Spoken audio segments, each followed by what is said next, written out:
Friends, আশা করি সবাই ভালো আছো আর আমিও ভালো আছি। আজকে চলে এসেছি একটু অন্যরকম ভিডিও নিয়ে।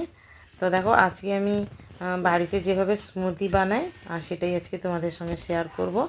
সব রকম ফল দিতে পারো, যা যখন যে সিজনে যে ফলটা আমাদের হাতের কাছে থাকে আমরা সেটা দিতেই পারি।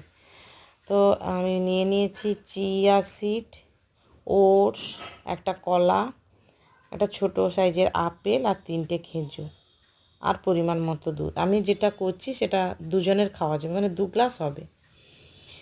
তো সব কিছু একটা মিক্সিং বোলের মধ্যে নিয়ে নেব, নিয়ে তারপরে একে একে সব কিছু ভালো করে মিক্সড করে নেব, নিয়ে আমি মিক্সার গ্রাইন্ডারে দিয়ে দেবো। কলাটাকে এভাবেই কেটে দেব। তো যাই হোক, সবটাই তোমাদের সঙ্গে শেয়ার করলাম। ভালো লাগলে লাইক করো, চ্যানেলটা সাবস্ক্রাইব করে দিও। আর এটা খেলে অনেকটা সময় মানে খিদে লাগে না।